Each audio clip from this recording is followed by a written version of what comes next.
Welcome to the Reimagine podcast. Each week, give yourself 30 minutes and meet the people working hard to create the future of insurance today. So hi, this is Paul Tyler, and welcome to another episode of the Reimagine podcast. Laura, great to be back and doing this. It is great to be back. It is our first show of 2022, and I'm not sure how that happened, but it crept up quite quick on us.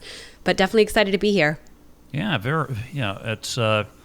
it's interesting. A lot has happened, a lot has not over the last months. But we've got a great guest, and right in the wheelhouse of our company, we're going to talk about annuities. Laura, is that right? Yes, that is correct. Today we have with us the founder and CEO of Mycruity. We have Trevor Gary with us, who's going to be talking about what it is that they do, why he got on that path, and why are you doing what you're doing? And you know, Trevor, jump in here. We'd love to hear from you a little bit about yourself, your background, and what it is that got you on this path. Yeah, just give us, tell us, what does Mycruity do? Absolutely. And then thanks for having me, Paul and Laura. So it's the easiest to tell the Mycruity story with the backstory first. So I was at Deloitte on their pension actuarial team. How I ended up there, I'm not sure. I studied math and economics in school, so I figured that was the only way to make money. And I did this like case competition after school, and the case was designing a special type of pension plan, and ended up winning, and then got these offers, and I decided Deloitte was the place. But when I worked there, it was on the Canadian team, and it was a small team. And so the pension actuarial team literally did everything, consulting, audits, traditional valuation, M&As. At one point I was actually had to do an M&A, and I was like in a room in another firm, like being watched for 24 hours while I went through all the plan documents. But my favorite thing to do was pension risk transfer. And for those who don't know, pension risk transfer in its simplest form is closing down a pension plan, taking all that liability, selling it to an insurance company / reinsurance company / companies in this big bulk annuity transaction. And when I was doing that, I was like, wow, we're not doing something that's in the best interest of these pension plan participants. We're literally taking away that secure retirement income. And I said, there's got to be a way, to replicate this. And this was in 2017. Bitcoin was making its first run. Blockchain was so cool. And I decided that I was going to create this retail app where people could buy these micro annuity transactions at any point of sale. You buy a car, do you want to roll up $150 into your annuity and build up your personal pension over time?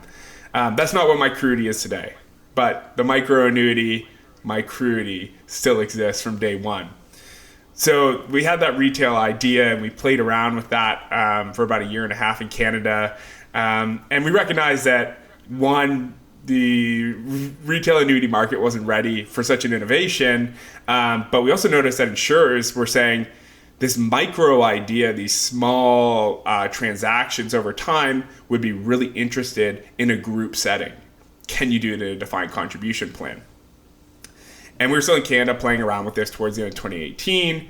And I said to my business partner, Chris, I'm going to go down to this big conference in Vegas called InsurTech Connect. And I'm going to say, Mycruity is the enabler of micro annuity transactions in defined contribution plans, and see what happens. And so I did that. I put it in they were using Umbrella app at that time, and I put it in, and my meeting list blew up. Everyone from life insurers to VCs to anyone who is around annuities. And one of the meetings that resonates with me most is when I met Brian Hemeseth, who was a managing director at the Global Insurance Accelerator at that time. And he said, we never really see annuity stuff, but we're starting to hear more about it. You should apply, come down to Des Moines for 100 days and learn about the US market and see if there's an opportunity for you here. And we applied and we got in, and that was kind of the kickoff of the Mycruity you see today. And so what MyCruity is today is our ethos, our North Star, is really enabling access to secure retirement income. And, most of the folks who are listening to this podcast, they might not necessarily be who we're trying to help. When we think about what MyCruity is enabling, that secure retirement income, who it's really important to, it might be like a small factory in northern Michigan, or a large company that mostly has hourly folks who will work there for decades. And these are folks who might not have access to financial advisors due to, the amount of assets they have. They might not be the most financially literate. And these are the ones who secure retirement income really is important to them. Like that's financial wellness. That is, financial security, alleviating some of the stress, making them more productive work, all that good stuff. So that's what we want to enable. But we're a technology company. We're not an insurer. So where we play is in the 401k space, and it's enabling the pensionization of the 401k. And you might have seen, a lot of press releases. TIAA just put out a product. Some of the more well-known products are BlackRock's LifePath Paycheck. Income America is a big name. Fidelity's Guaranteed Income Direct. I can go on. Allianz, lots of folks are playing in the space. And they all believe that adding that annuity, adding that security in the 401k is really important. But 401ks are designed to communicate mutual fund transactions. So, if BlackRock has $100 million of a plan in one of their funds, they don't actually know who in that fund actually owns it. They just know company X owns 100 million units of their fund. And then once it gets to the administrator of that 401k, known as a record keeper, that's where they slice and dice it. Oh, this is how much Jane has. This is how much Sarah has. This is how much Davey has. Now, as you know, that's a much different story for annuities. You imagine that plan owns $100 million of a New York Life annuity.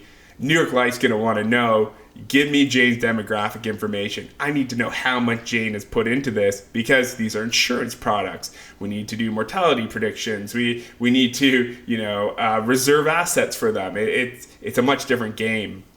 In the 401k space, there's no way to communicate all that data. And so that's where MyCruity comes in. We're really that central data routing system, enabling these companies to send and receive data with each other through a single secure data pipeline to us. And we believe that's really going to be a key part in the operating of these products if we are to pensionize the 401k plan. Yeah, so Trevor, are you the pipes, or are you the pipes plus some intelligence in the system? Yeah, that's a great question. So we're certainly the pipes. We're certainly like the data rails between the different parties. Now, we do today exist more as like a zero knowledge, a dumb system, if you will. If you put information in and you are, the owner of the data, the record keeper, the life insurer, the asset manager, or another third party involved, that's the data that's going to go through. At this point, we haven't yet contemplated how we can work, with that data to make sure, okay, if somebody bought $10 million annuity, that's likely not actually happening. And the reason is because at this point, we don't want to necessarily be the record keeper of that data, because that's a different level of ownership that we haven't yet contemplated. But what is interesting is by owning the pipes, we recognize that's just data sharing. And one of the biggest parts of pensionizing a 401k and adding in these new annuity products is there's a new additional level of education. There is a point in a participant's life when they'll actually have to get to an in-good order annuity contract, and data will have to be captured. And so what we did is we said, okay, we're going to take a page out of Plaid's book, and not only are we going to be the rails, but we're going to build APIs that enable folks to build web applications on top of those rails, so that folks can actually interact with that data, in an actual setting, a front end. And I think that was really one of those kind of eureka moments for us, because almost every product on our platform has a web application, an income election experience. How do I actually go from being a 401k participant to turning on my product? So I think that's one thing that's, we always like to point out when discussing MyCruity. So you mentioned Plaid, and I go right back to Stripe and say, well, okay, at some point, is this going to be like putting 5 lines of code on your record keeper and you have access to annuities? I mean, is it ever going to be that easy to connect all of the plumbing to offer these products to plan participants? Well, we certainly hope so, but it's what we're seeing right now is there is going to be a lift on the front end. There is an implementation lift. But through that, one of the things we always like to point out, especially to the record keepers of the 401ks, because they're the ones who are going to be connected to all the different insurers, is you build the first one, and there might be some pain points and some learnings and some lifts. But the nice thing is the second one, you're already going to have 90% of the integration done. You get to the third one, 95% done. By the time you get to your fourth product, you're adding 3 endpoints or 5 endpoints within an API you've already working with. So you're not going through procurement every time, you're not going through security checklists, not all that stuff. I mean, you're working with MyCruity's ecosystem that whole time. So we do envision that at some point, let's call it 3 years out, Record Keeper has 100 plans with income products across 10 different income products. When they sign on a new plan, can you imagine they just had a dashboard? They go in, MyCruity dashboard, set up new plan. I'm going to call this plan code, plan 00101. What kind of product do I want? Here's a list of products I have. Here's a list on MyCruity or other where I log a ticket. Well, I already have this product. Click, boom. It whips it up in a sandbox environment. I'm going to test it out a bit. Good, it's ready to go. Log a ticket. MyCruity, implementation person comes in, check. Yep, you're good to go. That product's ready to go live, and it's easy as that. That would be that would be a perfect world to us. So as we were prepping in for this, we talked a little bit about the MyCruity roadmap. Do you want to dive a little bit deeper into that and tell us more about it? Yeah, absolutely. And I just I guess alluded to a bit of it there, but definitely our focus today is in the institutional income space. We have a lot of knowledge there between our former head of product, Mike Westhoven, and our head of product operations today, Brian Bicard. In my opinion, they represent, 2 of the top 5 folks in the industry who have experience actually doing this. And so we're leveraging that knowledge, leveraging our innovative kind of mindset. Chris Levatis, our CTO, Leanne Eckelberg, our head of operations, who also has founder experience. So we've got the subject matter experts, we got the innovation, and we've got the drive. And so really focusing on the institutional income business. But we do see across the market a need for communicating annuity data in much more a la Plaid type way, right? The suite of developer-friendly APIs, being able to connect it to anything, sharing cap rates on products, to integrating the annuity into a holistic financial planning platform so we can sit beside all those different assets. We believe that is really what's going to give rise to the annuity product and make it, I don't want to say commoditize the product, but definitely make it more accessible and kind of get outside of it just being sold to high net worth individuals. The fee-based advisor is a big part of that. You just got to really connect that annuity. So we believe that MyCruity has a role to play there. And we're, looking to see what that role is. And so that'd be a big part of the long-term roadmap. Yeah, well, and sometimes, best laid plans often change or are accelerated with as the environment changes. So Secure Act in the United States passes in 2020. So that had to have had an impact on your plans and what the future is. Tell us a little bit about to what extent it has or it will accelerate your business. Yeah, no. So this is startup world, right? This is where folks take bets, and we actually had secured angel investment from some very innovative angels who we love dearly before Secure Act passed. So we made the bet, right? MyCruity started 2019. By the end of the Global Insurance Accelerator, April 2019, we decided we're going after this. We're going to build the data rails for the 401k space.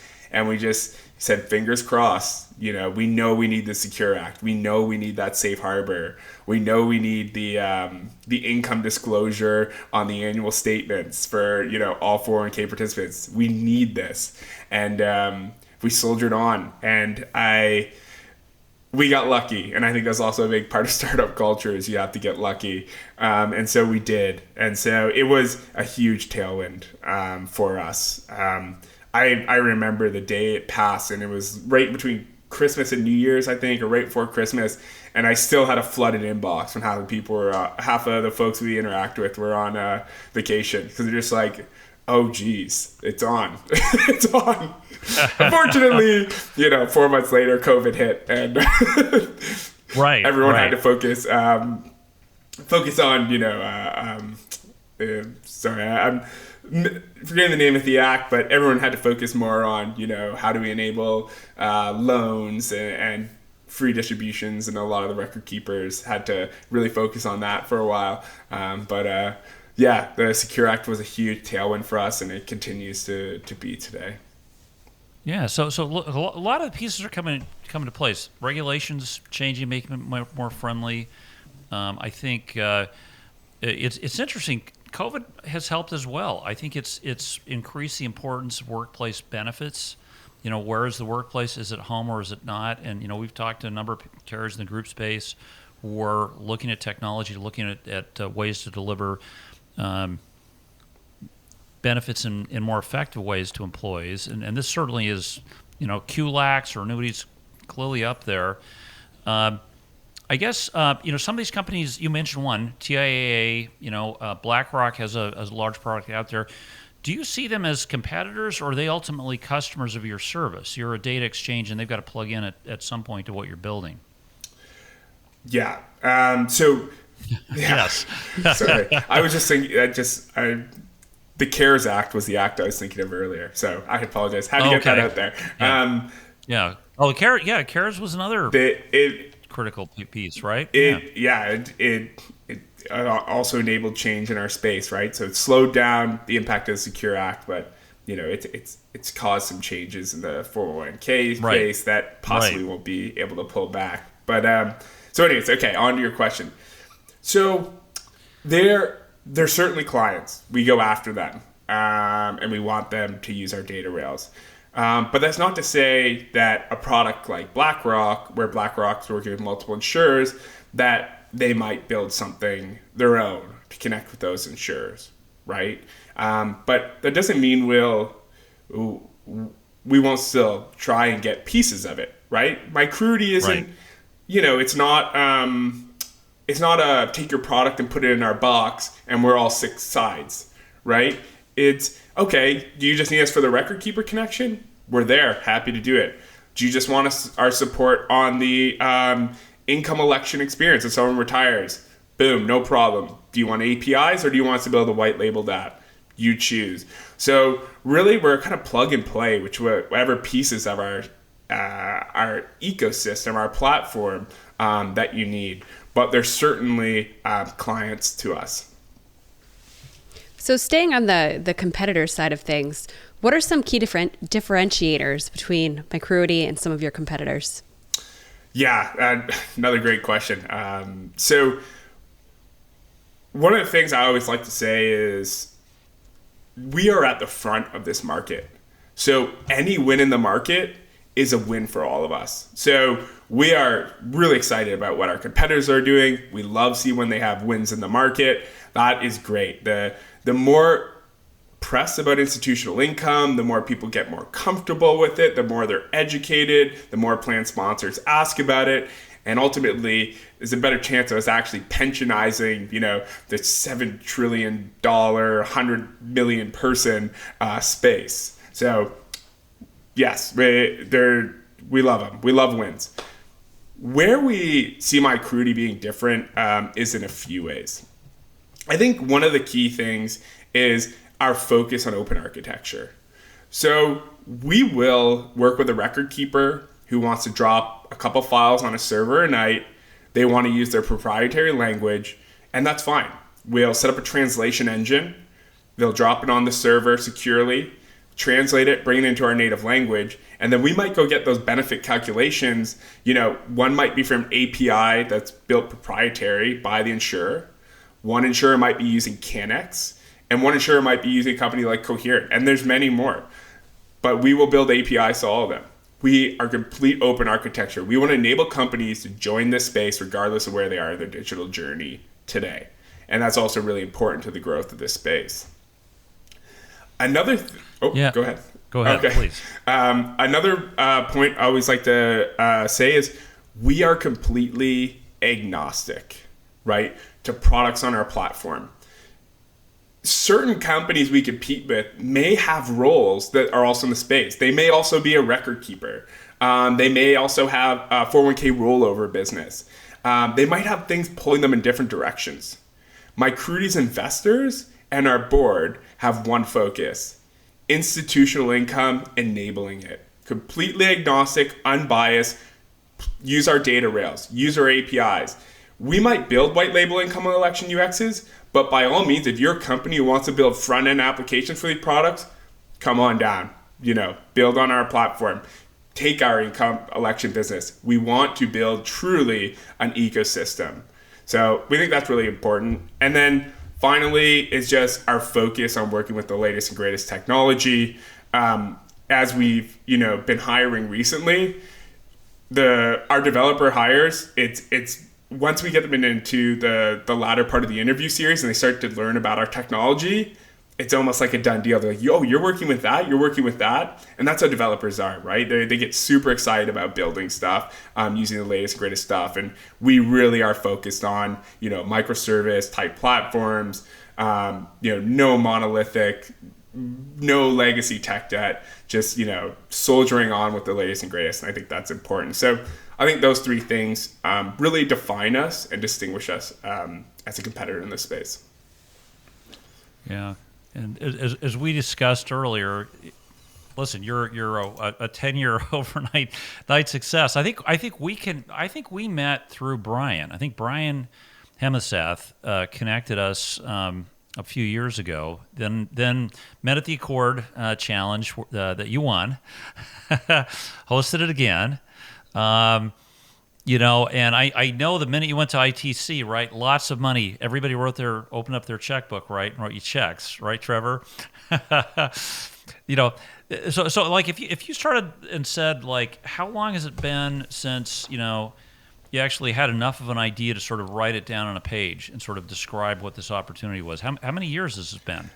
So I would say when we presented at the end of the Global Insurance Accelerator, we present ourselves as a clearinghouse for annuity data, responsible for the clearing of the data, the aggregation of the data, and really like a DTCC for annuity products. So that's pretty close to what we do today. It's when we actually got into the on-ramp insurance accelerator, which was just a couple months later, that Mike Westhoven, who's now at TIAA, joined our team. And you'd be hard-pressed to find someone who doesn't say he's the number one person in this space. And he just happened to be looking to do something. And he ended up joining us for 2 years. And once he joined kind of in May, June of 2019, that's when we took, okay, we want to be this. And he's like, no, like, this is how you actually do it. I've done this over and over. And we said, okay, this is all the things that are needed. Which ones are we going to do? And we pick and we chose. So I'd say, yeah, it's been over 4 years since incorporation. but we've had the roadmap for what we do today for the last 2.5 years.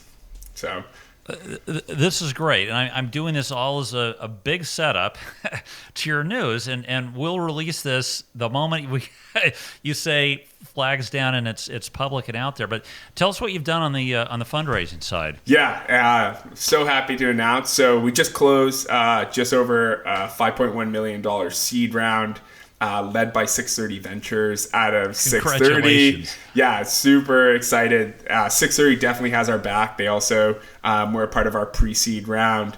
And we, it's about half, institutional VC and half strategic VC. So really excited to have names join the team, like Allianz Life Ventures joined the round, Western and Southern Life, Pacific Life, and Franklin Templeton. So it's just so great to have their support from both a monetary and also a product perspective.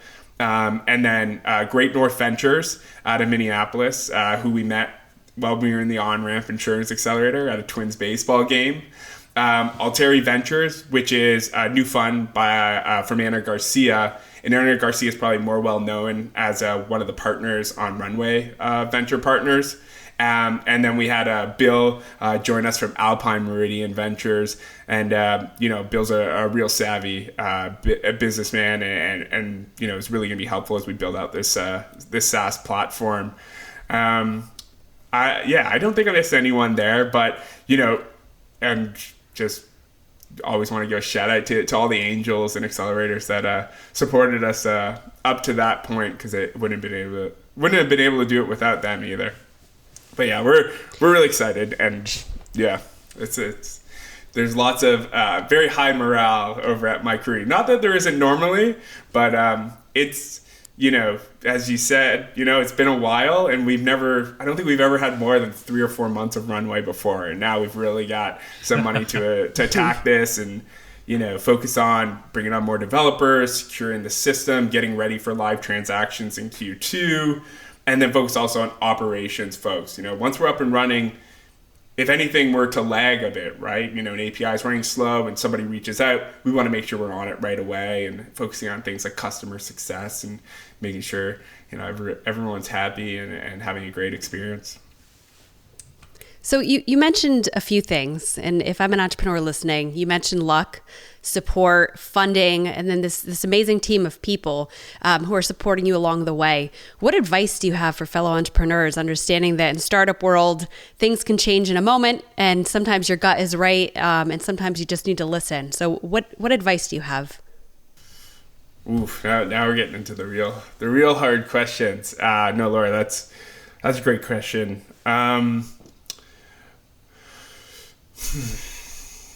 I think that hiring is always the most important thing in the early stage. And sometimes it takes longer to find the person you need than you want. And you might start to get antsy and be like, okay, we just need to pull somebody on. But you also have to understand that as an early stage startup, the error of making the wrong choice is much, much bigger to, I don't want to be a doomsday person, but to catastrophic, right? I definitely know founders who have turned off the lights at their startups because they just had the wrong co-founder. They just couldn't make it work. So I guess my advice is just really try and spend time with those early day new hires. Try to stay connected with them. I know I've definitely gone through when things get really busy, kind of wanted to just kind of bury my head in the work and focus, but keep talking to people on your team, be transparent, stay open, and that the team is just going to be so important. So I say that's my number one. I'm happy to go for a number 2 or 3, but that's going to be number 1 for sure. Yeah, well, no, I think, listen, people at the end of the day are everything, right? We've heard, Laura and I've heard that over and over. You got to have a good group of people who you trust, who are competent, and can execute together. Speaking of people, so you mentioned you're looking for engineer support. Talk to us about the kind of people, because we'll have listeners on here saying, okay, you got the money, you have opportunities. Do I fit here? What are you looking for? Skills, personalities, geography? Yeah. So what? I'm sorry I say yeah every time. It's just a force of habit.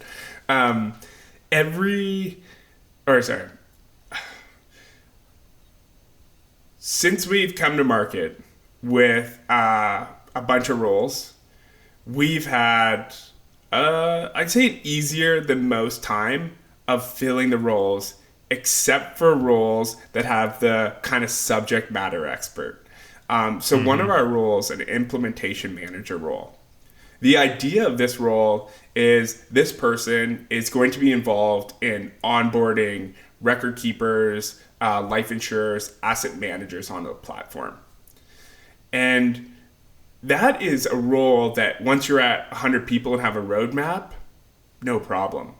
But because we truly are on the front of this market, there is learning involved. There's almost like a consultation aspect of being an implementation manager where someone's going to say something to you and you won't be able to just be like, yeah, sure, like this is how we do it. You're going to have to be like, oh, I'm not sure you should do that. And they're going to be like, okay, fine. Like, I haven't even built the product, so what should I do? And so we need somebody who has some of that experience, whether it's on the 401k side, so they've done a record keeper to record keeper migration, or they've brought a managed account onto a record keeping system. That type of knowledge is really important for the record keeper integrations. Or they're on the insurer side. Perhaps they built annuity product and have kind of been around it and know a bit about the calculation engines and the admin systems to operate it. And we're having a difficult time finding folks with that knowledge who are interested in the implementation manager role. And it might be because the name puts them off and they don't realize, oh, this is actually the skill set or the knowledge that's needed. We need less of your, Google project manager, and we need more of that industry knowledge, been there, kind of done that. And then you got to be a self-starter because you're kind of going to be the one writing this playbook for the next, 4 implementation managers I hired over the next 5 years. No, I can imagine. I mean, you probably have a lot of good map readers applying, but you actually need the cartographer, right? Yes. In the world. Excellent analogy. Exactly. Yeah. So I have to say, Paul and I have spoken with a lot of different people, and your excitement is genuinely palpable. Like you can almost feel it through the airwaves here. So I have to ask, and it's one of my favorite questions, what is your why? What drives you? Are you literally this genuinely excited about the annuity space and getting in there and putting down rails and getting people hooked up? Or is there something more to it that drives you each and every day? This is one of the questions that I'd love to put on paper so I could, kind of lean over to the PR person and be like, how do I answer this? Okay, so I talked about that case study I did before I got my job at Deloitte. I didn't care about pension plans before, but when I did this case study, it was myself, one of my best friends, Justine, who I'd gone to school with, who has also ended up being an actuary at Mercer, and we worked with a team of folks from Western Canada we didn't know, and we worked together, and we're all learning at the same time because we were students, so we only had the academic knowledge and none of the actual in the space knowledge. And then we went up and we presented the case to a small group of folks. We didn't go up. We presented it at like a round table. And we got through. And then there were 3 teams. And then the final teams had to do a case with like a PowerPoint and in front of like a judge of panels and a panel of judges. And on that panel was like, partners at like Mercer and Willis Towers Watson and Ernst & Young and Deloitte. And we won. And we got like, I think we each got like $100 for winning that. And I won. I was like, this is so cool. And I don't know if it was anything to do with pensions, but automatically I associated with pensions all those other things. And I was like, I was a captain of a football team in college, and I was like, I want to do this forever. And like as a startup in the space, it's literally what I do. Like I just go out, I work with the most innovative products, I figure out a way to connect them. Those companies go out and sell them. I connect them, and then on the other side, I get to go out to pitch competitions. I get to present. I get to, not win money, but bring on capital to build a company and continue this cycle. And I think that's just like where the excitement is. It's like it's all associated with just that one day that was just like life changing when I won that case study. So I don't know, maybe it comes from there. Maybe I'm just trying to make a story about myself that's cooler than what it is. But that's the only thing I can think, and I just always get excited about it. So I don't know. I know. Hey, that's great. Listen, thanks for coming. What's the best way for people to find you, find the company, find some of these opportunities you've described? Absolutely. Our career page at mycruity.com. Super easy to find, and you can apply directly on the website. Follow our LinkedIn. We post every day and short videos on Friday. A lot of content on what's most recent in our space. And there's also a lot of content on building technology teams. Myself and my business partner, Chris, go back and forward posting. And if you need to reach out in general, we have an email, discovery@mycruity.com, which would be mostly for folks in the clients and partners, and then press@mycruity.com for folks who be looking to learn a bit more for the newsroom. That's great. Thank you so much for coming on and joining us. And we'll put links to all of that in the show notes as well. So for those who are actually at a computer or on the phone, they'll be able to click right through and hopefully apply to some of your great opportunities. Yeah, excellent. And I really appreciate you both having me today. It was a pleasure.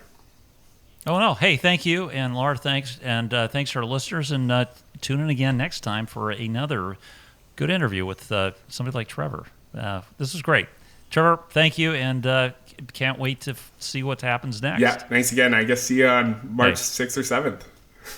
Right. Good. Excellent. All Cheers. right. Thanks for listening. If you enjoyed the show, please rate and recommend us on iTunes, Stitcher, Overcast, or wherever you get your podcasts. You can also get more great information about this company and other great startups at imagine.nfg.com.